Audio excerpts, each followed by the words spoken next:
जय हिंद दोस्तों। स्वागत है मेरे यूट्यूब चैनल रोजगार विद पुलिस वाला में। कैसे हैं आप सभी? आशा करता हूं आप सभी अच्छे होंगे, स्वस्थ होंगे। और आप सभी की तैयारी कैसी चल रही है? उत्तर प्रदेश पुलिस कांस्टेबल 60,244 पदों पर जिसने भी आवेदन किया है उनकी तैयारी कैसी चल रही है, सभी कमेंट में ज़रूर बताएंगे। और आज हम लेकर आए हैं आपको हिंदी स्पेशल में वर्णमाला का चैप्टर। आज मैं आपको वर्णमाला कराऊंगा। एक ही क्लास में सारी वर्णमाला कंप्लीट, और क्वेश्चंस इसका आपसे बच के नहीं जाएगा एग्जाम से, क्योंकि आप डरिएगा नहीं। ये नहीं सोचेंगे 50 लाख या 48 लाख के करीब, 48 लाख कुछ फॉर्म है, तो इसका मतलब ये नहीं है कि बहुत ज़्यादा कंपटीशन बढ़ जाएगा। कंपटीशन तो वही रहना है जो रहता है, ठीक है। और ये भी नहीं सोचेगा पेपर का लेवल कैसा आएगा, हार्ड आएगा। तो पेपर का लेवल कांस्टेबल का है 12th लेवल का है, तो उससे ज़्यादा हार्ड नहीं आएगा। जो प्रीवियस ईयर क्वेश्चंस आपने देखे होंगे, मैंने भी वीडियो में डाल रखे हैं प्रीवियस ईयर, आप देख भी सकते हैं हिंदी के किस टाइप के क्वेश्चंस आए हैं। तो वही लेवल रहेगा। हाँ, थोड़ा बहुत 1-2% अप डाउन अप हो सकता है, क्योंकि टाइम के अकॉर्डिंग, ठीक है। तो ये ना सोचें कि बहुत ज़्यादा हार्ड आएगा। बहुत ज़्यादा पेपर हार्ड नहीं आना है, पेपर अच्छा आएगा, आसान आएगा। मतलब ज़्यादा आसान भी नहीं कह सकते, लेकिन एवरेज आएगा पेपर, ठीक है। तो चलिए आज हम वही सारे क्वेश्चंस इसमें आपको कराएंगे। जो भी मैं वर्णमाला में कराऊंगा उससे आपका क्वेश्चंस बच के नहीं जाएगा। एक ही वीडियो में सारी आपकी वर्णमाला खत्म कर दूंगा। वर्णमाला प्लस जो भी आपके वर्णमाला से रिलेटेड जितने भी ग्राम चिन्ह वगैरह हैं वो सारे एक ही वीडियो में कराऊंगा। चलिए समय ज़्यादा न लेते हुए आपको वर्णमाला स्टार्ट करते हैं। उससे पहले आप सभी से रिक्वेस्ट है कि वीडियो को लाइक और शेयर कर दें, और मेरे चैनल को सब्सक्राइब कर लें अगर नए आए हैं तो बेल आइकन प्रेस कर लें, जिससे कि आपको सबसे पहले नोटिफिकेशन मिल जाए। तो चलिए शुरू करते हैं। वर्णमाला। वर्णमाला क्या है? वर्णमाला वर्णों के व्यवस्थित क्रम को वर्णमाला कहते हैं। इसको वर्णों के व्यवस्थित क्रम को वर्णमाला कहते हैं। जैसे हम शुरू करते हैं, पढ़ा भी होगा हमने, छोटे आ से लेके यानी छोटा बड़ा छोटी बड़ी इस टाइप से। तो ये एक क्या है, सीक्वेंस है। मतलब हम कह सकते हैं कि जो सीक्वेंस में सारे वर्णों को रख रखा है, व्यवस्थित क्रम को क्या कहते हैं? वर्णमाला। छोटा बड़ा छोटी बड़ी इस टाइप से त्रिशूल ज्ञानी तक, तो ये से क्या बोलेंगे? वर्णमाला बोलेंगे। टोटल वर्णमाला में कितने वर्ण होते हैं हमारे? टोटल जो वर्ण होते हैं वो होते हैं 52। वो 52 बताऊंगा मैं आपको कैसे कैसे होते हैं सारी चीज, ठीक है। इसकी जो वर्णमाला की लिपि क्या है, देवनागरी लिपि में लिखी जाती है, या फिर हम कह सकते हैं कि हिंदी की जो लिपि है वो भी देवनागरी लिपि है।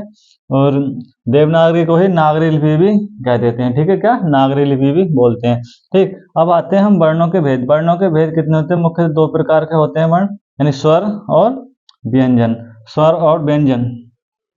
तो स्वर होते हैं हमारे 11 प्रकार के, ठीक है। 11 प्रकार के स्वर होते हैं। और व्यंजन होते हैं हमारे, मूल व्यंजन होते हैं 33, 4 होते हैं अंत्यस्थ व्यंजन, और 2 होते हैं हमारे उच्चयुक्त व्यंजन, ठीक है। और 4 होते हैं ऊष्म व्यंजन। इस टाइप से टोटल लगा के 39 हो जाते हैं, ठीक है। और ये स्वर 11। स्वर 3 कैटेगरी में स्वर को विभाजित करते हैं, ह्रस्व स्वर, दीर्घ स्वर और प्लुप्त स्वर। तो ह्रस्व स्वर हमारे 4 प्रकार के होते हैं, दीर्घ स्वर 7 प्रकार का। एक प्लुप्त होता है जिसका हम हिंदी में यूज नहीं होता है, संस्कृत में यूज होता है इसका, ठीक है। इसकी एक मात्रा 3 मात्राओं के बराबर साम होता है। इसकी मात्रा होती है 3 का एक ही तरह, ठीक। लेकिन यहाँ मैंने एक रिप्रेजेंट कर रखा है कि एक होता है, इसकी मात्रा ये होती है। इनको सारों को मैं डिटेल में अलग से समझाऊंगा अभी, ठीक है। सबसे पहले मैं आपको ओवरव्यू दे दे रहा हूँ कि वर्णमाला में होता क्या क्या है, ठीक। तो अब व्यंजन में आते हैं। व्यंजन में हमारे 3 प्रकार के होते हैं। व्यंजन भी कौन कौन से?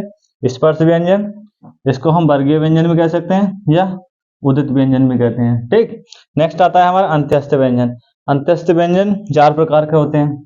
फिर आता है हमारा ऊष्म व्यंजन, ये भी 4 प्रकार के होते हैं। तो ये था हमारा ओवरव्यू वर्णमाला का। नेक्स्ट चलते हैं। नेक्स्ट अब हम आपको कराएंगे आगे का। अब डिटेल में सारी चीजें बताऊंगा। स्वर का तो क्या होता है, व्यंजन क्या होता है, ठीक है। तो सबसे पहले क्या हमारा स्वर।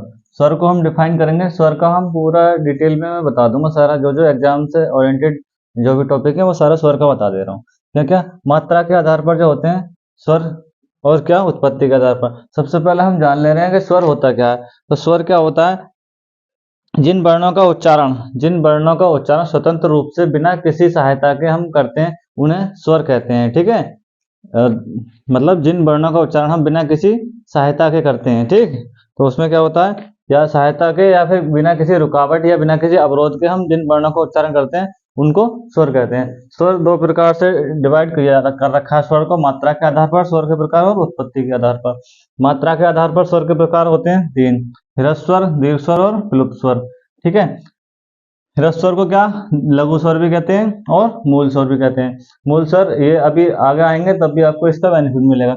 मूल स्वर कौन से? मूल स्वर हमारे 4 होते हैं, छोटा आ, छोटी ई, छोटा ऊ और ऋषि। जैसे ऋषि पढ़ा होगा आपने बचपन में। ठीक है, फिर आता है हमारा दीर्घ स्वर। दीर्घ स्वर को गुरु स्वर भी कहते हैं या संधि स्वर कहते हैं। संधि स्वर क्यों कहते हैं? क्योंकि ये दो स्वरों के मेल से बनते हैं। ठीक है, इसलिए इसमें से कुछ ऐसे स्वर हैं जो दो संयुक्त स्वर भी आएंगे, वो मैं अभी आगे इसमें बताऊंगा आपको। तो ये कितने होते हैं? ये हमारे 7 होते हैं। ठीक है, दीर्घ स्वर कौन कौन से? बड़ा आ, बड़ी ई, बड़ा ऊ, ऐसे एडी, ऐसे ऐनक, ओसा ओखली और औसे औरत। ठीक, बचपन वाली बात लेके चलेंगे जिससे कि हमें याद करने में आसानी रहे, बिल्कुल जो बचपन में पढ़ते थे, छोटे आ से अनार, बड़े आ से आम। ठीक है, इस टाइप से हम आपको बता चलेंगे, आपको याद करने में आसानी रहेगी। फिर आता है प्लुप्त स्वर। प्लुप्त स्वर का प्रयोग बहुत ही कम मात्रा में होता है। इसकी एक होता है, इसकी मात्रा होती है हिंदी की 3 की तरह। तो हिंदी में 3 का ही लिखते हैं ना, उसकी तरह इसकी मात्रा होती है। इसके एक ही शब्द जगह यूज होता है क्या? ओम। जैसे ओम लिखते हैं, ओम में ये होता है। इसके बोलने में क्या होता है? ह्रस्व और दीर्घ से भी मतलब 3 गुना, इसमें 1 गुना समय लगता है, इसमें ह्रस्व के 2 गुने के मतलब 2 गुने के बराबर समय लगता है इसको बोलने में, और इसको बोलने में ह्रस्व के 3 गुने के बराबर समय लगता है। ये बेसिक चीज। फिर आता है मतलब उत्पत्ति के आधार पर भी, उत्पत्ति के आधार पर 2 प्रकार के होते हैं। कौन कौन से? ह्रस्व और दीर्घ। ठीक है, इसमें भी यही सारी चीजें होती हैं, छोटा, छोटी, छोटा ऊ, ऋषि। फिर दीर्घ स्वर या संधि स्वर या गुरु स्वर हम कह सकते हैं। तो इसमें बड़ा आ, बड़ी ई, बड़ा ऊ, ए, ओ और ओ। ठीक है, तो ये हमारे हो गए क्या? स्वर। फिर आते हैं हमारे, चलिए अब आते हैं कि संयुक्त स्वर क्या होते हैं। ठीक है, मैं आपको पीडीएफ भी प्रोवाइड कराऊंगा जो अपने हैंड रिटन नोट्स मैंने बनाए हैं उसके। फिर आता है संयुक्त स्वर। अभी मैंने बोला था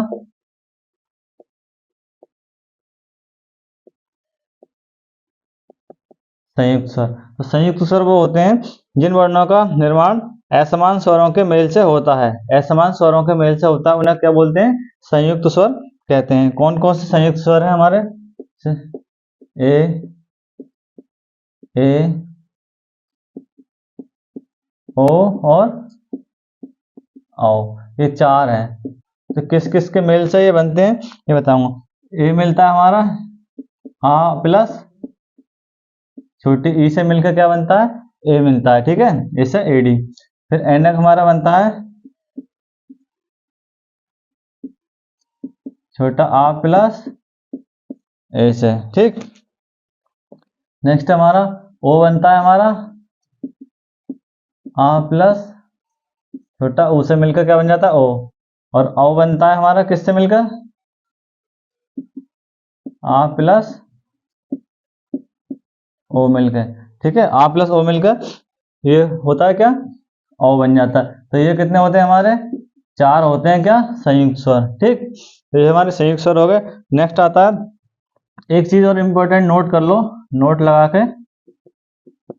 जो हमारे होते हैं छोटी ई, बड़ी ई एवं क्या? री, यानी कि रेशा ऋषि। ठीक है, रेशा ऋषि, ये क्या है? सभी कभी आपको आ जाता है स्त्रीलिंग पुल्लिंग पहचानने के लिए। तो ये तीनों वर्ण कैसे हैं? ये हमेशा स्त्रीलिंग के वर्ण। क्या है? स्त्रीलिंग वर्ण है ये। ठीक है, कैसे वर्ण है?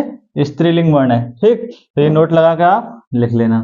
ठीक, नेक्स्ट आते हैं हमारे कौन से? अयोगवाह। अयोगवाह, अयोगवाह स्वर कौन से होते हैं? अयोगवाह होते हैं हमारे 2। कौन कौन से? अंग से अंगूर, और ये या इसे कह सकते हैं अनुस्वर, इसे कहते हैं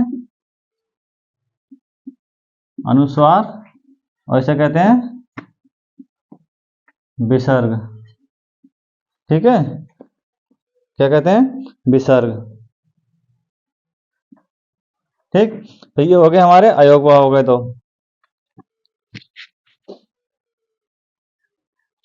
इनकी क्या होती है, इनकी गिनती जो होती है ना तो स्वर में होती है और ना ही विसर्ग में। जिसको जिसकी जरूरत होती है, मतलब अगर स्वर को जरूरत है तो स्वर में काउंट कर लेंगे, और विसर्ग को जरूरत है तो विसर्ग में काउंट कर लेंगे। तो ये ऐसे दो हैं जो अयोगवा बोलते हैं, अयोगवा बोलते हैं कि जिसको जिसकी जरूरत होती, जिसको इनकी जरूरत होती है वो इनको ले लेते हैं, ठीक है, वो अपने में इनको काउंट कर लेते हैं। विसर्ग को, व्यंजन को जरूरत होती है व्यंजन ले लेते हैं, और स्वर स्वर को जरूरत होती है तो स्वर में काउंट हो जाते हैं, ठीक है। तो ये हो गया हमारे अयोगवा। फिर एक और होता है हमारा क्या, आगत स्वर। कौन सा, आगत, आगत स्वर। आगत स्वर वो है जैसे किसी और भाषा से, या फिर हम कह सकते हैं अंग्रेजी भाषा से जो हिंदी में लिए गए, उन्हें आगत स्वर बोलते हैं। जैसे जैसे ये वाला चिन्ह होता है आ वाला, ठीक। जैसे इसका एग्जांपल बता दूं मैं आपको, जैसे लिखते हैं हम ऑफिस, ठीक, ऑफिस में क्या होता है, ये आगत स्वर है। या फिर हम लिखते हैं क्या, ऑफिसर, ठीक। तो ये क्या है, हमारे आगत स्वर हो गए, ठीक है। नेक्स्ट हम वर्गीकरण करेंगे इसका उच्चारण के हिसाब से, स्वरों का वर्गीकरण करेंगे कि कौन सा स्वर किसके हिसाब से। स्क्रीनशॉट ले लीजिए आप अगर लेना चाहें तो। फिर करते हैं हम स्वरों का वर्गीकरण उच्चारण के अकॉर्डिंग, ठीक। यानी कि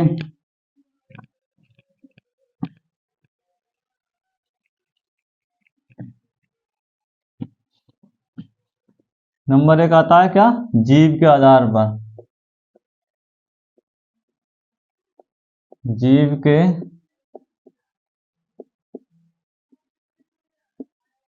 आधार पर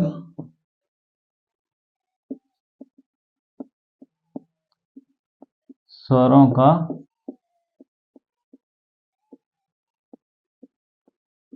वर्गीकरण। तो जीभ के आधार पर स्वरों का वर्गीकरण, ये कितने प्रकार के होते हैं, जीभ के आधार पर स्वर जो होते हैं हमारे तीन प्रकार से डिवाइड कर रखा है। क्या, पश्च भाग, या फिर कह सकते हैं अग्रभाग, जीभ का मध्य भाग और पश्च भाग। यानी जो हम स्वर को बोलते हैं जीभ के अगले भाग से, ये पिछले भाग से और मध्य भाग से, तीन भागों से बोलते हैं। तो नंबर एक क्या है इसका, अग्रभाग। नंबर दो, मध्य भाग, ठीक। नंबर तीन है कौन सा, पश्च भाग। तो कौन कौन से स्वर अग्रभाग से बोले जाते हैं, कौन से मध्य भाग से बोले जाते हैं, और कौन से पश्च भाग से। तो अग्रभाग से बोले जाते हैं हमारा ई, बड़ी ई, ए और ए, ये चार हैं जो हमें जीभ के अगले भाग से बोले जाते हैं, इसलिए इन्हें क्या बोलते हैं, अग्रभाग से बोलने वाले बोलते हैं, ठीक है, जीभ के अग्रभाग से बोले जाते हैं। तो मध्य भाग से केवल एक स्वर बोला जाता है, वो है छोटा आ, ठीक। बचा क्या, बड़ा आ, और ये ऑफिस वाला आ, ठीक है, छोटा ऊ, बड़ा ऊ, ओ और आओ। ये हमारे कैसे बोले जाते हैं, ये बोले जाते हैं हमारे पश्च भाग से। एक दो तीन चार पाँच छह, ये कितने हैं, छह, ठीक। ये एक है तो ये चार। तो ये याद कर लेंगे कि अग्रभाग से मतलब ई ई ए, बस इतना याद रखना। अग्रभाग से कौन से, ई ई ए। मध्य का हमें पता है क्या बोला जाता है, आ। जो बचे उससे वो किससे बोले जाएंगे, पश्च भाग से। बस इतनी सी बात याद करनी है, बस एक चीज याद कर लो, बाकी तो ये याद हो ही जाएगा, ठीक है। फिर नेक्स्ट चलते हैं हम किसके आधार पर, मुखाकृति के आधार पर।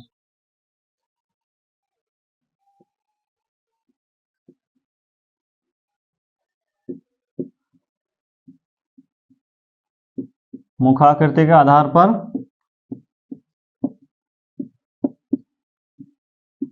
स्वरों का वर्गीकरण, ठीक। तो इसका ये कितने टाइप से होता है मुखाकृति के आधार पर, ये चार प्रकार से होता है।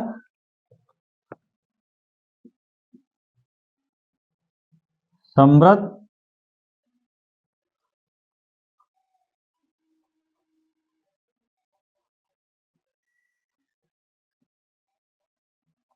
अर्धसंवृत और विवृत और अर्धविवृत। ठीक है, तो संवृत में कौन कौन से आ जाते हैं हमारे? संवृत का मतलब है जिसमें कम मुख खुलता है, किसमें कम मुख खुलता है उसे बोलते हैं संवृत। इसमें आ जाते हैं हमारे कौन कौन से? छोटी ई, बड़ी ई, ऊ और बड़ा ऊ। ठीक, फिर आता है अर्धसंवृत। अर्धसंवृत में आ जाते हैं हमारे ए और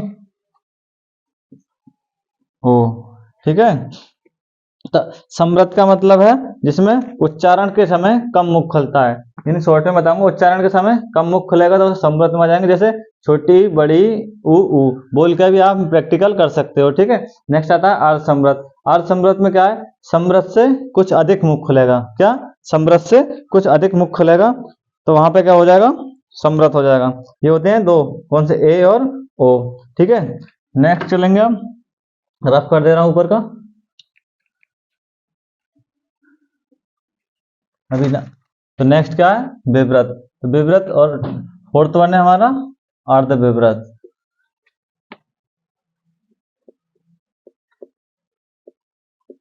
अर्धविवृत। ठीक है, विवृत में क्या होता है? विवृत में वो होते हैं जो मुख क्या होता है? सबसे अधिक खुलता है। इसमें आता है हमारा बड़ा आ। क्या आता है? इसमें बड़ा आ आता है केवल। ठीक, नेक्स्ट आता है अर्धविवृत। अर्धविवृत में हमारे आ जाते हैं छोटा आ, ऑफिस वाला आ, ए और ओ। ठीक, ये चार आ जाते हैं हमारे किसमें? अर्धविवृत में। तो देखो विवृत में क्या होता है? विवृत में मुख सबसे अधिक खुलता है, यानी देखो बोल के देखो आ, पूरा मुख खुल रहा है ना, तो इसलिए ये पहचान है किसकी? विवृत की। अर्धविवृत में क्या होता है? संवृत से कुछ अधिक और विवृत से कुछ कम, यानी जो संवृत है उससे तो विवृत से कम, या फिर हम कह सकते हैं विवृत से कम और अर्धसंवृत से ज्यादा, थोड़ा अधिक। यानी विवृत से तो कम खुलेगा इससे, और अर्धसंवृत से थोड़ा ज्यादा मुख खुलेगा। ठीक है, तो ये हो गए हमारे क्या? नेक्स्ट आता है हमारा क्या? ओष्ठ के, ओष्ठ आकृति के आधार पर। ठीक है,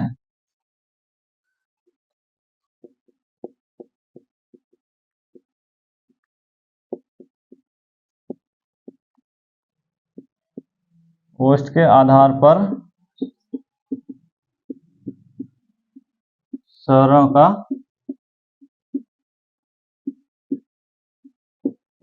वर्गीकरण। ठीक,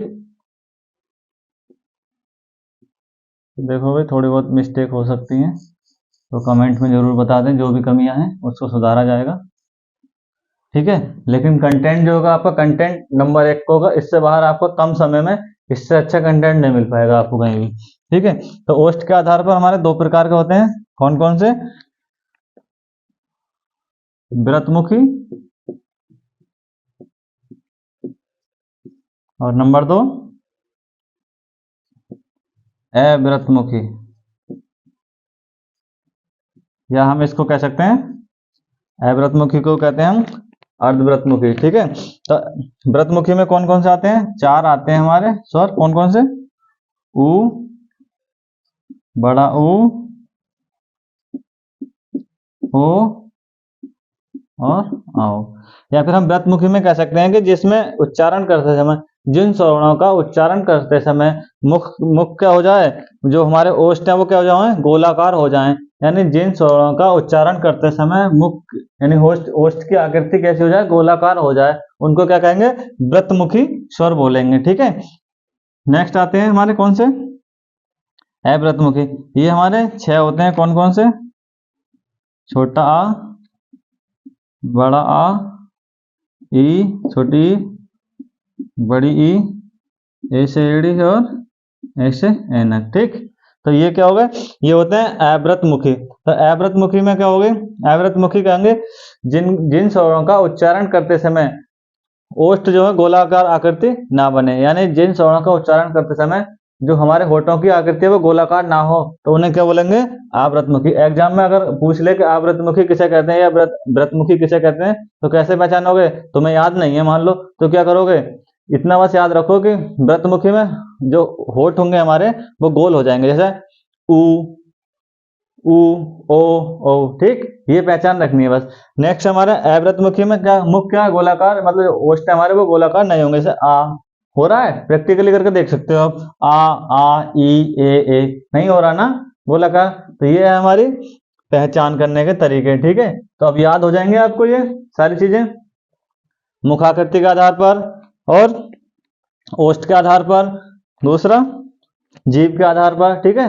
तीनों याद हो जाएंगे। जीभ के आधार पर कितने होते हैं? अग्रभाग, मध्य भाग, पश्च भाग, ठीक। तीन। फिर होते हैं मुखाकृति के आधार पर 4 प्रकार के होते हैं। कौन कौन से? संवृत, अर्धसंवृत, विवृत और अर्धविवृत, ठीक है। ये 4 हो गए। फिर नेक्स्ट क्या आता है? ओष्ठ के आधार पर। ओष्ठ के आधार पर व्रतमुखी और अवर्तमुखी 2 होते हैं, ठीक है। इतनी सी चीज याद करनी है बस, है ही क्या, बचा ही क्या, जरा इस दिन में याद हो जाएगा। अब करते हैं हम क्या, सबसे एक इंपॉर्टेंट चीज हो जाती है कि उच्चारण, स्वरों का उच्चारण कहाँ से होता है, ठीक है। वो चीज मैं बताऊंगा, क्योंकि इसमें सबको डाउट रहता है। व्यंजन का तो उच्चारण स्थान सब पढ़ लेते हैं कि किस व्यंजन का उच्चारण कहाँ से होता है, ठीक है, वो तो सब पढ़ लेते हैं। स्वरों का नहीं पता रहता, तो स्वरों का उच्चारण स्थान बताऊंगा मैं आज, ठीक है।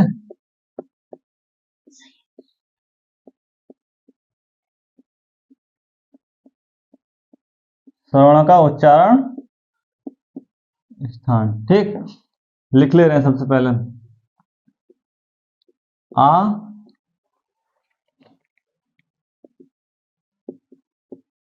बड़ा आ और क्या, विसर्ग, ठीक है, ऐसा बोलते हैं विसर्ग,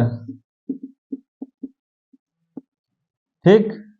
नंबर 1, तो ये बोले जाते हैं हमारे किससे? कंठ से, यानी आ ए, विसर्ग। ये किससे बोले जाएंगे? हमारे कंठ से बोले जाएंगे। नेक्स्ट आता है हमारा छोटी ई और बड़ी ई, तो ये किससे बोले जाएंगे हमारे? ये बोले जाएंगे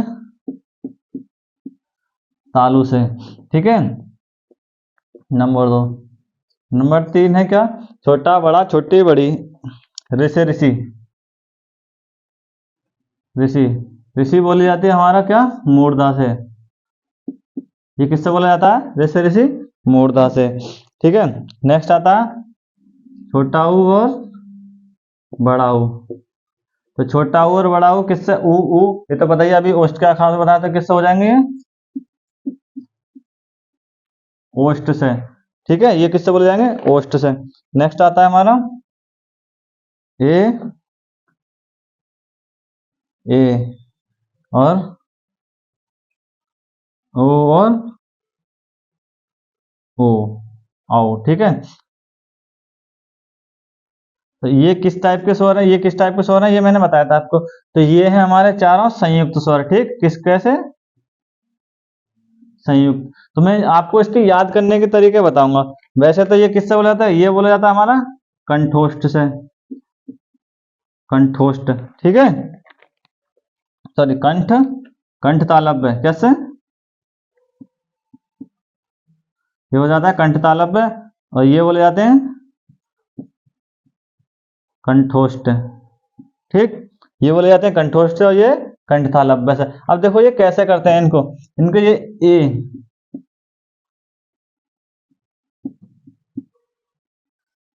और ए,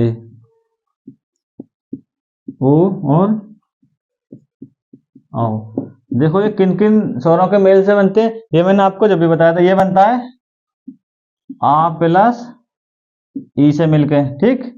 और ये किससे मिलके बनता है? तो आ किससे बोला जाता है? कंठ से, ठीक है। और ई किससे? तालु से। तो हो गया नहीं हो गया? ये कंठ से, कंठ प्लस तालु, तो कंठ प्लस तालु मिलकर क्या हो गया? कंठ तालव्य, हो गया नहीं हो गया? ठीक है। अब ये किससे मिलकर बनती है? ये ए ऐसे है ना, ये बनता है ए प्लस ए। अब जब ये कंठ तालव्य से बनना है, बोला जाता है, उच्चारण होता है, तो ये भी किससे बोले जाएंगे? कंठ तालव्य से, ठीक है। अब देखो ओ को देखो, ओ बनता है हमारा आ प्लस ऊ से मिलकर, तो आ किससे बोला जाता है? आ बोला जाता है हमारा कंठ से, ठीक। और ओ किससे? ओष्ठ से। ऊ का उच्चारण स्थान ओष्ठ है, देखो ये दे रखा है, ऊ का उच्चारण स्थान ओष्ठ है, और आ का किससे क्या है? कंठ। तो क्या हो गया? जब कंठ प्लस ओष्ठ को मिलाएंगे तो क्या हो जाएगा? कंठोष्ठ हो जाएगा। तो ये आसान से तरीका होगा याद करने के, इसमें भूलने नहीं है। चलो मान लो इनका याद करना है बस, आ मतलब छोटा और बड़ा और विसर्ग किससे? कंठ से, ठीक है। बाकी ई और ई का तालु से हो गया, बचा ऋषि ऋषि, इसका मूर्धा होगा। और ऊ का तो वैसे तुम्हें पता रहता है, हर किसी को याद रहता है, बोलने प्रैक्टिकल करने से पता चल जाएगा कि ओष्ठ से हो जा रहा है। ठीक, तो जब छोटा बड़ा का इतना तो याद कर ही सकते हो, ये याद हो जाएंगे दोनों, इनसे इनके निकल जाएंगे।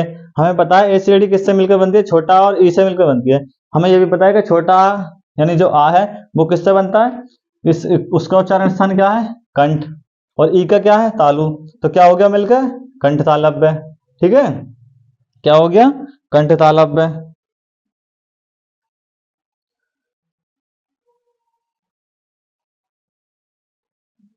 ठीक, तो समझ में आ गया इतना। तो ये था हमारा स्वरों का उच्चारण स्थान और स्वरों का वर्गीकरण। ठीक है, ये सारा था। नेक्स्ट एक चीज और नोट कर लो, नोट लगा कर लिख लो, कभी पूछ लेता है एग्जाम में।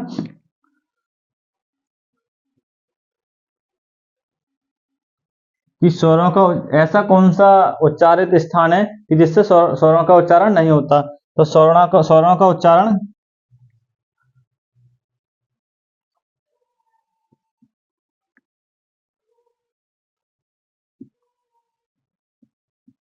दंत से नहीं होता। ठीक है, तो क्या है, स्वरों का उच्चारण दंत से नहीं होता है। ठीक है, कोई पूछने लगे कि दंत से ऐसा कौन सा स्वर है जिसका उच्चारण दंत से होता है, तो आंसर क्या लगाएंगे कि दंत से किसी भी स्वर का उच्चारण नहीं होता है। ठीक, ये था। चलिए अब चलते हैं हम व्यंजन की ओर। स्वरों का हमारा कंप्लीट हो चुका है। स्वर में इससे ज्यादा कोई भी क्वेश्चन आपका पूछा नहीं जाएगा।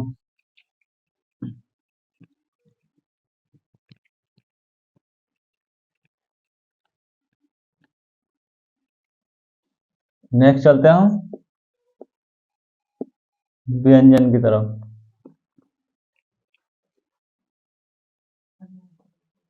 चलो, तो क्या चल रहा करेंगे हम, क्या व्यंजन वर्ण। तो व्यंजन किसे कहते हैं, सबसे पहले तो हमें ये पता होना चाहिए। तो ऐसे वर्ण जिनका उच्चारण स्वरों की सहायता से होता है उन्हें क्या कहते हैं, उन्हें व्यंजन कहते हैं। या फिर हम कह सकते हैं कि एक से अधिक वर्णों के मेल को व्यंजन कहते हैं। जैसे एक से अधिक वर्णों के मेल को व्यंजन कहते हैं। और एक चीज और है कि व्यंजन को हम क्या कहते हैं, परतंत्र भी कहते हैं।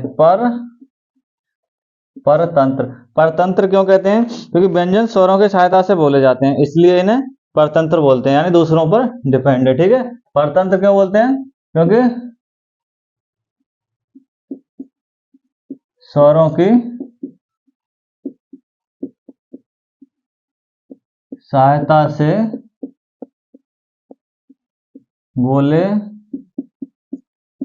जाते हैं, इसलिए इन्हें परतंत्र भी बोलते हैं। ठीक, जैसे जैसे ये का है, ठीक, का है, तो का में क्या क्या होता है, यानी का, आधा का हलंत लगाने से क्या हो जाता है, ये आधा हो जाता है, प्लस आ, ये खा है, तो खा रहा क्या होगा, आधा खा प्लस आ। तो इसमें क्या होते हैं, स्वर छुपे रहते हैं, यानी कि तभी तो बोलते हैं कि व्यंजन स्वरों की सहायता से बोले जाते हैं। या फिर ऐसे वर्ण जो किसी की सहायता से बोले जाते हैं उन्हें क्या बोलते हैं, व्यंजन बोलते हैं। ठीक है, या फिर एक से अधिक वर्णों के मेल को व्यंजन बोलते हैं। ठीक, तो ये तो हो गई हमारी परिभाषा। ठीक है, अब आते हैं हमें व्यंजन के प्रकार। व्यंजन के प्रकार ओवरव्यू में सबका दे चुका हूं कि कौन कौन से व्यंजन होते हैं। अब डिटेल में मैं सारा बता दे रहा हूं। तो सबसे पहले हम करते हैं, चलो रफ कर दे रहे हैं, ऊपर से लिखेंगे। ठीक है,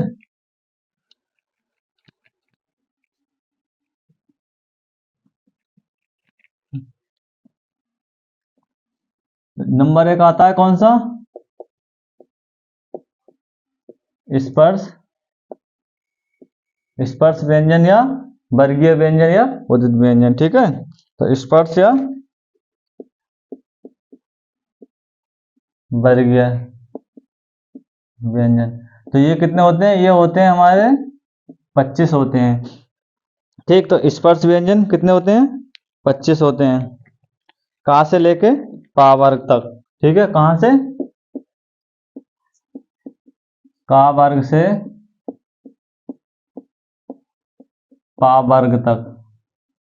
ठीक, टोटल 25 होते हैं। अगर हम परिभाषा की बात करें कि स्पर्श व्यंजन की परिभाषा क्या होती है, तो जिससे कि हमें ये पता रहे कि स्पर्श होता क्या है। तो जिन वर्णों का उच्चारण करते समय, यानी जिन वर्णों का उच्चारण करते समय जो श्वास वायु होती है वो फेफड़ों से निकलती हुई मुंह के विभिन्न भागों, जैसे मुंह के विभिन्न भागों जैसे कंठ तालु मूर्धा, ठीक है, ओष्ठ से होती हुई बाहर निकले, उसको क्या करते हैं, स्पर्श करते हुए निकले, उसे क्या बोलते हैं, स्पर्श व्यंजन कहते हैं। इसलिए इसका नाम क्या रखा गया, स्पर्श व्यंजन, क्योंकि जो प्राण वायु यानी जो फेफड़ों से वायु निकलती है वो हमारे मुख के विभिन्न अंगों से होते हुए निकलती है, यानी विभिन्न भागों से होते हुए निकलती है, ठीक है, जैसे कंठ, मूर्धा, तालु, ओष्ठ, ठीक, इन सारे भागों से होकर निकलती है, इसलिए क्या बोलते हैं इन्हें, स्पर्श व्यंजन कहते हैं। अब मैं ये व्यंजन सारे लिखूंगा 25, उसके साथ साथ में इनका मैं उच्चारण स्थान में बताऊंगा सारी चीज, ठीक है।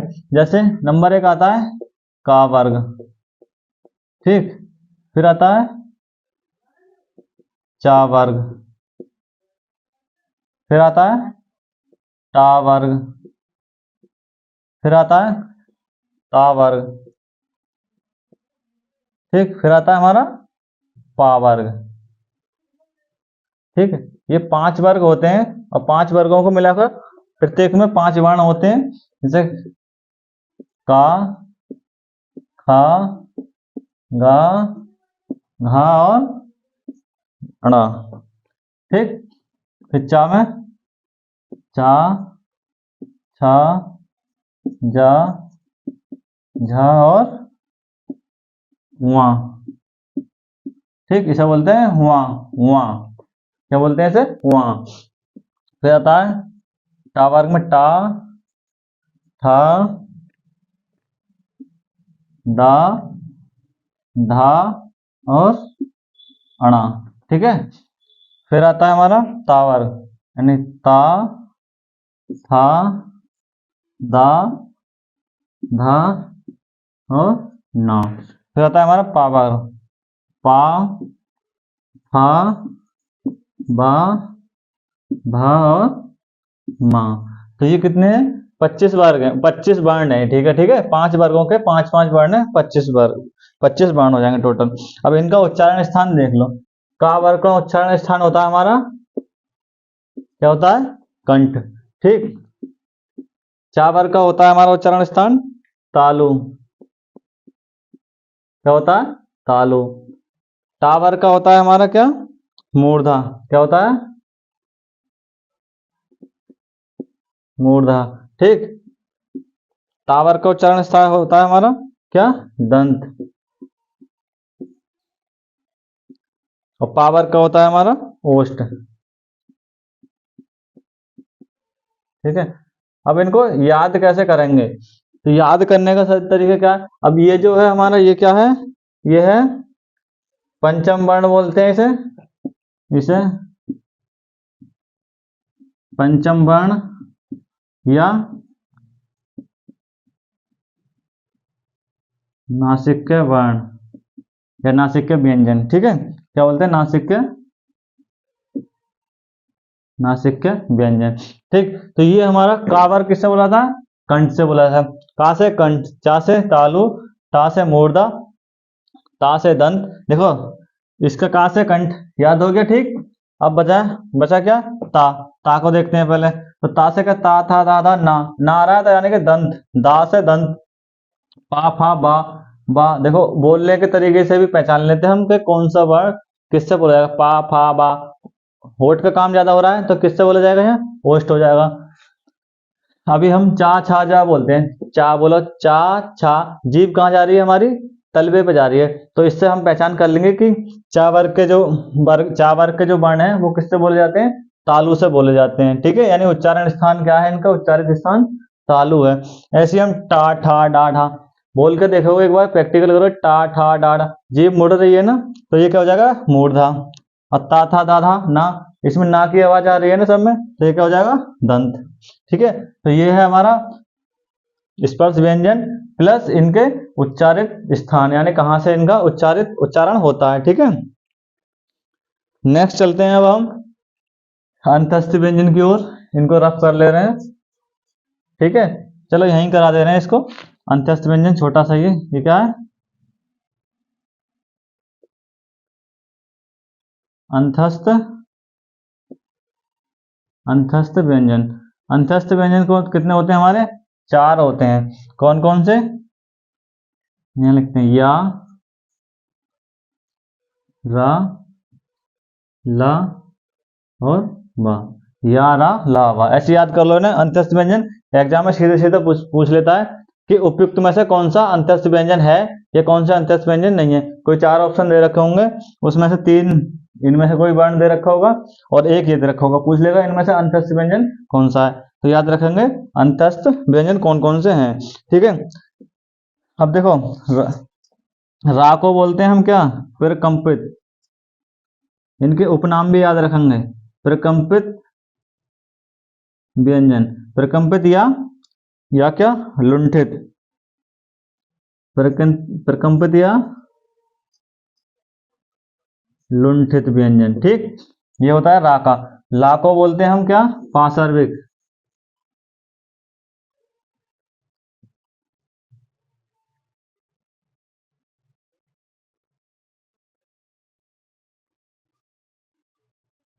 पार्श्विक व्यंजन। ठीक है, तो ला को क्या बोलते हैं?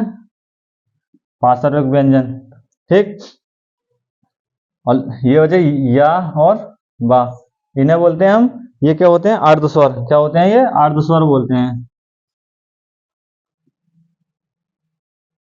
ठीक है, इन्हें क्या बोलते हैं हम? अर्धस्वर बोलते हैं। इनका उच्चारण स्थान और उसका ऊष्म व्यंजन का उच्चारण स्थान एक साथ बता दूंगा। वैसे जो या का जो उच्चारण स्थान होता है, या का होता है हमारा तालु से। रा का होता है हमारा किससे? रा का होता है मूर्धा से। और ला का होता है दंत से। ठीक है, और वा का होता है हमारा दंतोष्ठ से। ठीक, अभी मैं ये रफ करने के बाद ऊपर आपको बताऊंगा। ठीक है, ट्रिक से बताऊंगा इनका उच्चारण स्थान। तो ये थे हमारे अंतस्थ व्यंजन और ये स्पर्श व्यंजन हो गए।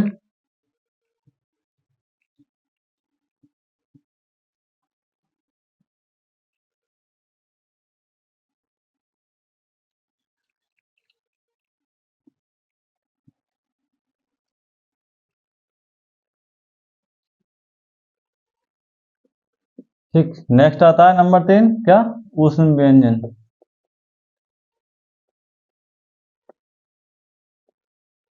ऊष्म व्यंजन कितने होते हैं? ये भी हमारे 4 होते हैं। ऊष्म या ऊष्म संघर्षी भी बोल देते हैं क्या? ऊष्म संघर्षी। कौन कौन से होते हैं? ये देखो, ये होता है सा, पेच चिरासा वाला सा, सपेरा वाला सा और हा। ठीक, ये होते हैं हमारे 4 ऊष्म व्यंजन। ये भी बहुत इंपॉर्टेंट है कि ऊष्म व्यंजन कौन कौन से होते हैं। तो सा हा, यानी तीनों प्रकार के सा और हा कैसा होता है? ऊष्म व्यंजन। पूछ लेता है एग्जाम में उपयुक्त में से कौन सा ऊष्म व्यंजन है। ठीक है, तो अगर आपको पता होगी कौन कौन से तो आप एकदम से बता दोगे। ठीक, ये भाई अर्धस्वर हो गए हमारे। अब देखो पहचान इसकी बोल उच्चारण स्थान क्या क्या होगा। देखो हा को एक चीज हो रहा है, हा के लिए क्या बोलते हैं? काकल्य वर्ण। क्या? काकल्य वर्ण या काकल्य व्यंजन भी बोलते हैं। काकल्य, हा के लिए काकल्य वर्ण बोलते हैं। ठीक है, हा का। और हा का उच्चारण स्थान होता है हमारा क्या? कंठ।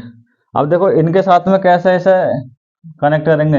अब यहाँ लिख रहे हैं, लिख ले रहे हैं इसको भी, ऊपर लिखते हैं। ठीक है, या, रा, ला और वा। ठीक, यस यस, तो यस किससे बोला जाएगा हमारा? ये तालु से। ठीक है, किससे बोला जाएगा? तालु से। ठीक, फिर आता है रा से रस। रस किससे बोला जाएगा हमारा? रा किससे बताया था मैंने? तो रा बताया था मैंने मूर्धा से। तो सा भी किससे बोला जाएगा? तो रा से रस, ये बोला जाएगा मूर्धा से। अब बचा ला से लस, ये होता है दंत से।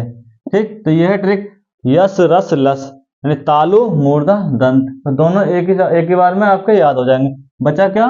बा, तो बा होता है दंतोष्ठ। किससे? दंत और ओष्ठ से। तो ये भी इनके उच्चारण स्थान पूछ लेता है, क्योंकि जो 5 वर्ग हैं हमारे, का वर्ग, चा, कच, तप, कचट, तप, इसकी ट्रिक है कचट तप। तो वो तो हमारे उनका तो वो याद हो ही जाते हैं कि कंठ, तालु, मूर्धा, ठीक है, इस टाइप से। अब इनका कभी कभी इनमें कंफ्यूजन रहता है, तो ये याद कर लें। यस यस, यस किससे बोले जाएंगे? तालु से। रा से रस मूर्धा से। ला से लस दंत से। ठीक है, ला का याद रखो, या इस वाले सा का याद रखो कि ये दंत से बोला जाता है सा। ठीक है, तो इससे क्या आपको याद करने में आसानी हो जाएगी। हा की एक हा कंठ से बोला जाता है, ठीक, इसका ध्यान रखेंगे, अलग से पूछ लेता है, इंपॉर्टेंट है, वेरी वेरी इंपॉर्टेंट है ये। उच्चारण स्थान इनका, इन 8 वर्णों का उच्चारण स्थान जरूर पूछता है एग्जाम में, और आपका एक क्वेश्चन आएगा ही आएगा इसमें से। उच्चारण स्थान में उच्चारण स्थान पूछ लेगा इनका, उपयुक्त में से इसका उच्चारण स्थान क्या है, हा का उच्चारण स्थान कौन सा है, कुछ भी पूछ सकता है। ठीक है, और एक चीज पूछ लेगा हा को दूसरा नाम क्या है, तो क्या बोलते हैं? काकल्य वर्ण। ठीक है, तो ये थे हमारे व्यंजनों के प्रकार। नेक्स्ट आते हैं और कुछ अलग टाइप के व्यंजन होते हैं। कौन कौन से? ऊष्म हो गए, तीत हो गए, 3 जो मुख्य हैं। अब आता है संयुक्त व्यंजन।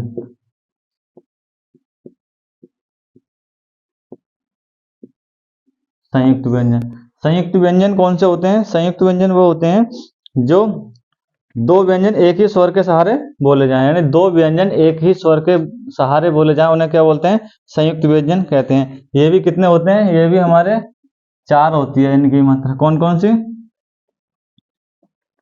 6 क्षत्रिय, 6 त्रिशूल, और 6 ज्ञानी, और 6 श्रमिक। पढ़ा होगा बचपन में। तो ये क्या है? हमारे 4 संयुक्त व्यंजन है। किस किस के मेल से बने हैं? सीधा सीधा क्वेश्चन आता है कि 6 क्षत्रिय किस किस वर्णों को मिलकर बनता है, तो किस किस से बनकर मिलता है? 6 क्षत्रिय, यानी कै प्लस से। कै पे क्या होगा? हलंत लगा होगा। त्रय किससे मिलकर बनता है? तो त्रय बनता है हमारा ता प्लस रा। ता पे क्या है? हलंत है, यानी कि आधा है। ठीक है, फिर आता है ज्ञा। ज्ञा किससे मिलकर बनता है हमारा? जा प्लस वहां से। ठीक है, तो आता है श्रय। श्रय किससे मिलकर बनता है हमारा? आधा सा प्लस रा से। ठीक है, तो ये इनका क्या होगा? वर्गीकरण हो गया। 6 क्षत्रिय किस किस शब्दों से वर्णों से मिलकर बनता है? त्रिशूल किस त्रय से त्रय किससे मिलकर बनता है? आधा ता और रा से मिलकर। ज्ञा, ज्ञा किससे मिलकर बनता है? जय और वहां से।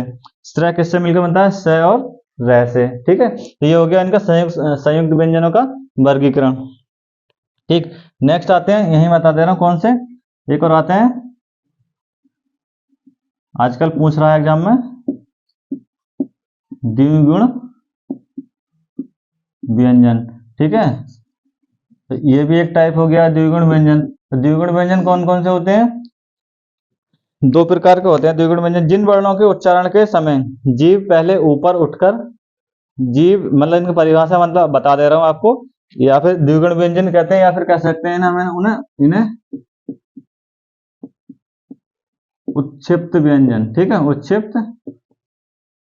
उच्छिप्त व्यंजन। ठीक, तो इसकी डेफिनेशन क्या होती है, यानी परिभाषा क्या होती है कि जिन वर्णों के उच्चारण के समय, जिन वर्णों के उच्चारण के समय जीभ पहले ऊपर उठे, ठीक है, ऊपर उठकर मूर्धा को स्पर्श करती है और फिर तेजी से नीचे गिरती है, तथा वायु तेजी से बाहर निकलती है, यानी जीभ पहले ऊपर उठेगी, जैसे डा, डा होता है डा, तो पहले जीभ ऊपर उठेगी, फिर तेजी से नीचे गिरते हुए और वायु क्या निकलती है? तेजी से बाहर निकलती है। इन्हें क्या बोलते हैं? उच्छिप्त व्यंजन। कौन कौन से होते हैं? ये 2 होते हैं,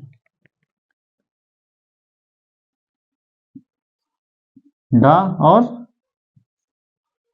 डा। इनके नीचे क्या हो? एक बिंदु लगा होता है। ठीक है, ये इनकी पहचान है। ठीक है, उच्छिप्त व्यंजन या द्विगुण व्यंजन की। तो इन सबको मिलाकर, और एक और होते हैं कौन से? आगत व्यंजन। ठीक, तो आगत व्यंजन कौन से होते हैं? जा और फा। ये नुक्ता लगा हुआ होता है, इनमें क्या होता है? नुक्ता लगा हुआ होता है, ऐसे बोलते हैं नुक्ता। ये अरबी फारसी के वर्ण है ये, ज और फा, जिसमें नुक्ता लगा हुआ होता है। ठीक है, तो इन्हें तो ये तो हमारे ज और फा।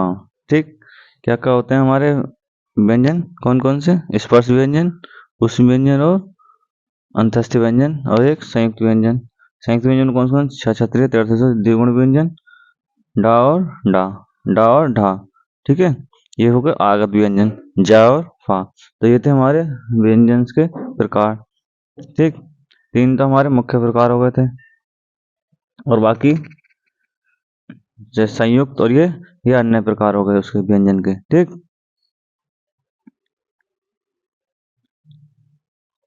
फिर अब हम नेक्स्ट आएंगे क्या, कि प्राणवायु या उच्चारण के प्रयत्न के आधार पर व्यंजनों का वर्गीकरण कैसे कैसे करते हैं।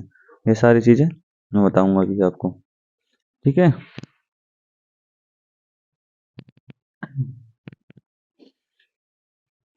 तो चलिए अब हम चलते हैं प्राणवायु या उच्चारण या प्रयत्न के आधार पर व्यंजनों का वर्गीकरण। सबसे पहले हम लिखते हैं प्राणवायु ऑब्लिक उच्चारण प्रयत्न के आधार पर व्यंजनों का वर्गीकरण।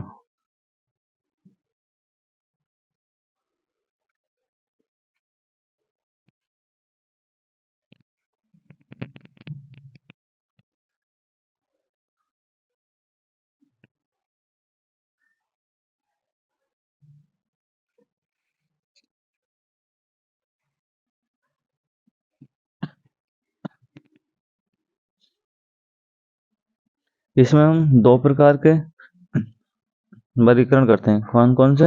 अल्पप्राण और महाप्राण। ठीक है, तो नंबर एक कौन सा हो जाएगा? नंबर एक हो जाएगा हमारा अल्पप्राण। अल्प प्राण यानी अल्प मतलब कम, प्राण मतलब जो वायु होती है। ठीक है, नेक्स्ट हमारा महाप्राण। ठीक है, इन दोनों को हम पढ़ेंगे आज। ठीक है, तो अल्प प्राण क्या होता है? जिन व्यंजन वर्णों के उच्चारण में श्वास वायु अल्प मात्रा में निकलती है उसे अल्प प्राण कहते हैं। किसे? उसे अल्प प्राण कहते हैं। ठीक है, यानी कि जिन व्यंजन वर्णों के उच्चारण में श्वास वायु अल्प मात्रा में निकले उसे अल्प प्राण कहते हैं। ठीक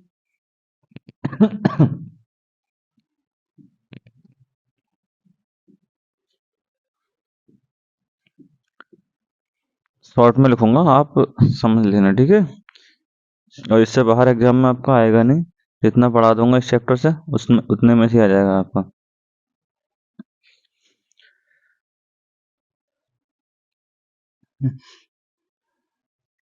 इसमें क्या होता है महाप्राण में? महाप्राण में होता है श्वास वायु होती है, यानी कि ऐसे में जिन व्यंजन वर्णों के उच्चारण में श्वास वायु अधिक मात्रा में निकलती है उसे महाप्राण कहते हैं। कैसे अधिक मात्रा में निकलती है उससे क्या कहते हैं? महाप्राण बोलते हैं। ठीक है, और क्या होता है इसमें? इसमें हंकार ध्वनि विशेष रूप से रहती है, यानी हंकार ध्वनि आती है। जैसे का बोलोगे का, नॉर्मल आवाज निकली खा, थोड़ा भारी निकल रही है, इस टाइप से क्या हो जाएगा ये महाप्राण हो जाएगा, जिसमें हंकार ध्वनि आए और प्राण वायु कैसी हो या श्वास वायु कैसी हो अधिक मात्रा में निकले। ठीक है,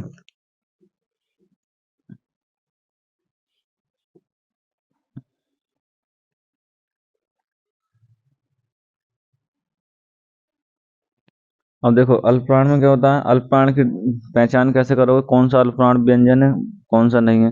तो प्रत्येक वर्ग का, यानी प्रत्येक वर्ग जो का खा खा वर्ग है, प्रत्येक वर्ग का पहला, तीसरा एवं पांचवा वर्ण प्लस अंतस्थ प्लस सभी स्वर कैसे हैं? अल्पप्राण है। यानी वर्ग तो पता ही है आपको कि कावर, चावर, टावर, तावर, पावर। ठीक, कचट तप, इसकी ट्रिक है कचट तप, क च ट कचट तप तप। ठीक, इससे याद रखेंगे वर्गों के नाम कि कौन सा वर्ग कौन सा है। ठीक है,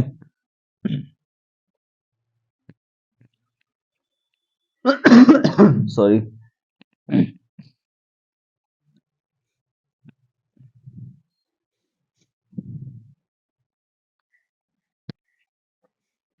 ठीक, तो ये हो गया हमारा क्या अल्पप्राण, यानी प्रत्येक वर्ग का पहला, तीसरा, पांचवा प्लस अंतस्थ व्यंजन 11 अलावा प्लस सभी स्वर, जो भी 11 स्वर हैं वो किससे बोले जाते हैं? वो किस किस में आते हैं? अल्पप्राण में आ जाते हैं। ठीक है,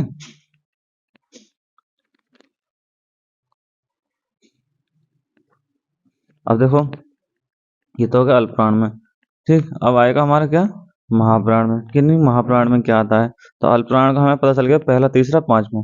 तो जो बच्चे क्या हो जाएगा, जो बचेंगे वो महाप्राण में आ जाएंगे।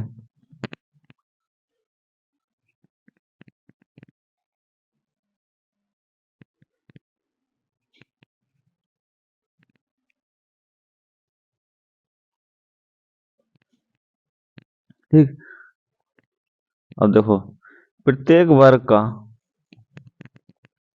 महाप्राण में क्या होगा, प्रत्येक वर्ग का दूसरा, चौथा वर्ण प्लस ऊष्म व्यंजन,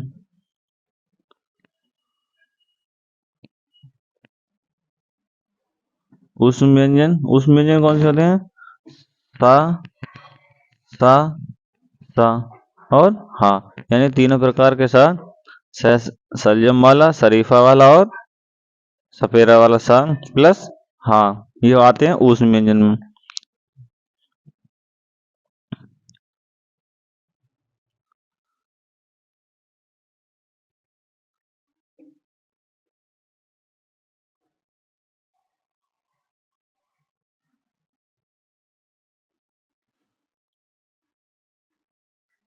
तो अल्पप्राण का तुम्हें पता चल गया कि ये क्या है, सभी स्वर हैं, अंतस्थ व्यंजन है। अब महाप्राण में क्या है, दूसरा और चौथा वर्ण, ठीक है, प्लस ऊष्म व्यंजन, ठीक, क्या होते हैं, महाप्राण होते हैं।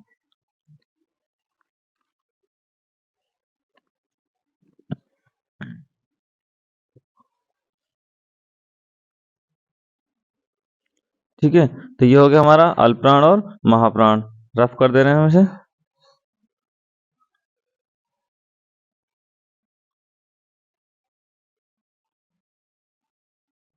तो हमारा अल्पप्राण महाप्राण हमें याद हो गया कि अल्पप्राण में क्या होता है कि श्वास वायु जो होती है वो कैसी निकलती है, कम निकलती है, और महाप्राण में अधिक निकलती है। चलिए अब हम चलते हैं नेक्स्ट टॉपिक पर, वो है स्वर तंत्री में कंपन के आधार पर व्यंजनों का वर्गीकरण। ठीक है, लिखता हूँ बोर्ड पर।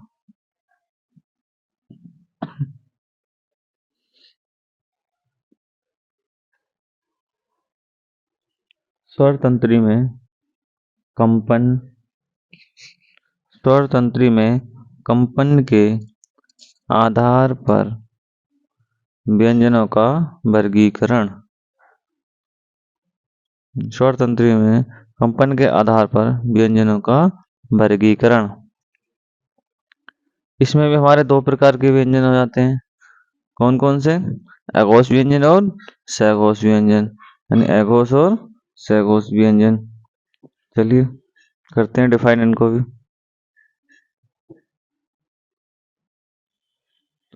अघोष और सघोष व्यंजन।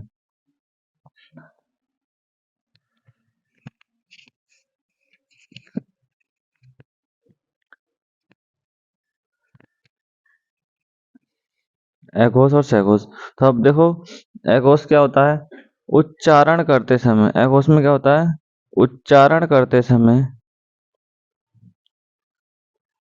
जो स्वर तंत्रियां होती हैं, जो स्वर तंत्रियों में जो कंपन होता है वो क्या होता है, अघोष में कंपन नहीं होता है। ठीक है, तो अघोष में क्या होता है, स्वर तंत्रियों में उच्चारण करते समय, यानी हम कह सकते हैं जिन वर्णों का उच्चारण करते समय स्वर तंत्रियों में कंपन या झंकृत नहीं होता, उसे क्या बोलते हैं, अघोष व्यंजन कहते हैं। ठीक, उसे क्या बोलते हैं, अघोष व्यंजन कहते हैं।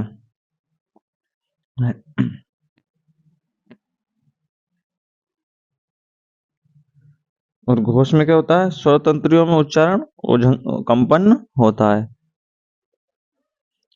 ठीक है, तो अघोष और अघोष की बता देना। चलो अभी मैं लिख के बताऊंगा कि कौन सा अघोष के अंदर आते हैं और कौन सघोष के अंदर आते हैं।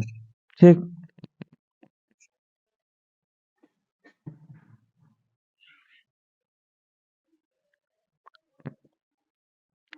तो ये क्लियर हो गया।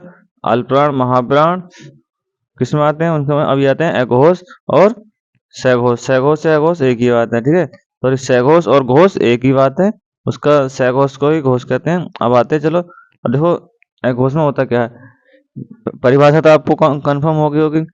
अब आते हैं कि कौन कौन से वर्ण आते हैं, यानी प्रत्येक वर्ग का पहला दूसरा वर्ग, प्रत्येक वर्ग का पहला दूसरा वर्ण प्लस सा यानी तीनों प्रकार के सा किसमें आते हैं, एघोष वर्ण होते हैं। ठीक है, इसमें केवल इसमें कुल कितने होते हैं, कुल इसमें 13 वर्ण होते हैं। उसमें कितने, 13।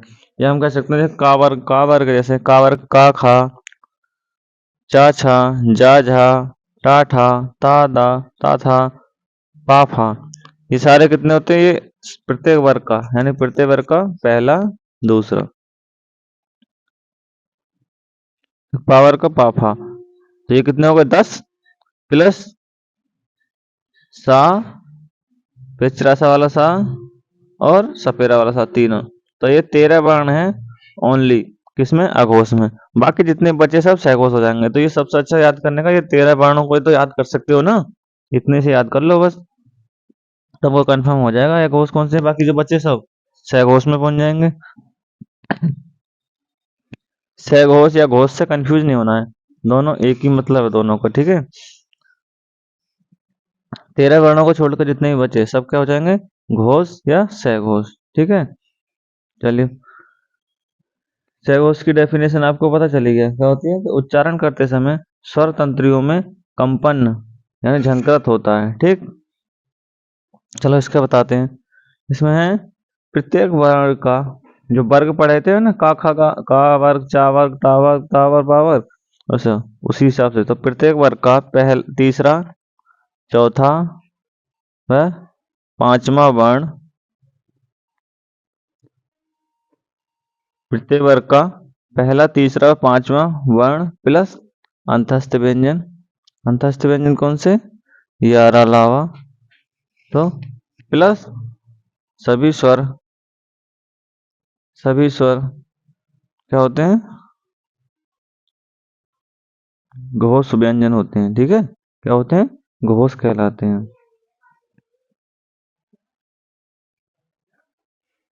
तो ये चीज समझ में आई कि अघोष और सघोष में अंतर पता चला, यानी प्रत्येक वर्ग का तीसरा चौथा पांचवा वर्ण प्लस जो जितने भी वो हैं स्वर। ठीक, अब देखो ये टेबल बनाई है मैंने, इस टेबल में मैं आपको दोनों चीज अल्पप्राण और महाप्राण प्लस घोष और अघोष दोनों डिफाइन कर दे रहा हूं। ठीक है, शॉर्ट में।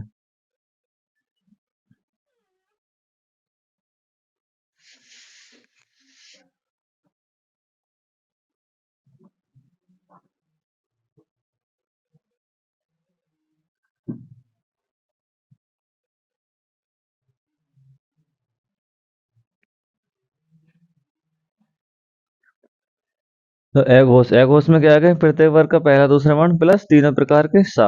ठीक, अब ये इधर के जो तीन बचे ये क्या है, ये है सघोष, सघोष या घोष। ठीक है, यानी तीसरा चौथा पांचवा प्लस, प्लस क्या जाएंगे, सभी स्वर, सभी स्वर प्लस अंतस्थ व्यंजन प्लस सभी स्वर। अंतस्थ व्यंजन कौन कौन से, या, रा, ला और बा। ठीक है, प्लस सभी स्वर किस में आ जाएंगे, घोष में, प्लस हा, हा भी इसी में आएगा, किसमें, घोष वर्ण में। ठीक, तो ये हो गया हमारे अघोष और घोष। अब इसी में देखो हम क्या करेंगे, अल्पप्राण और महाप्राण का भी डिफाइन कर दे रहे हैं। पहला तीसरा और पांचवा, यानी पहला तीसरा पांचवा जो वर्ण होते हैं, यानी प्रत्येक वर्ग का पहला तीसरा पांचवा वर्ण क्या होते हैं, अल्पप्राण व्यंजन होते हैं। ठीक है, और क्या इसके साथ साथ में दूसरा और चौथा, यानी दूसरा और चौथा, प्रत्येक वर्ग का दूसरा और चौथा वर्ण कैसे होते हैं, महाप्राण होते हैं। ठीक,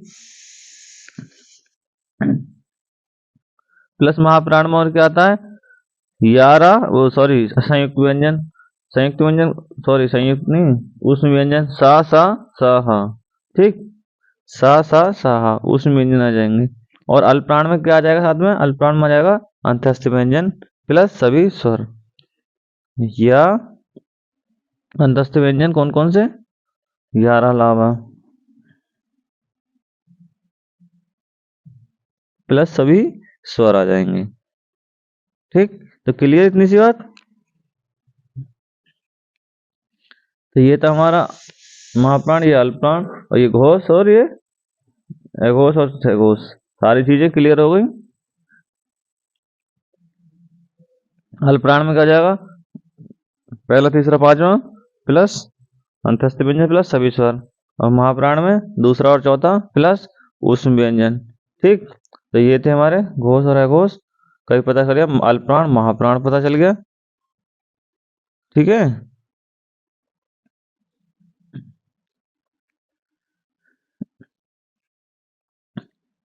घोष का हमें केवल 13 वर्ड याद करने हैं, 2 4 6 8 10 12 और प्लस 10 प्लस 3 13, बाकी जो बचे वो सब सहघोष में आ जाएंगे। इतनी सी बात याद करनी है। अल्पप्राण का हमें पता चल गया, पहला तीसरा पांचवा प्लस सभी स्वर प्लस अंतस्थ व्यंजन। बाकी तो बताइए वीडियो में कंटेंट कैसा लगा। कंटेंट अच्छा लगा हो तो वीडियो को लाइक करें, शेयर करें, कमेंट करें। ठीक है, ज़्यादा से ज़्यादा शेयर करें अपने दोस्तों में, जिससे सभी को बेनिफिट मिले और अपनी तैयारी को अच्छे से करते रहें।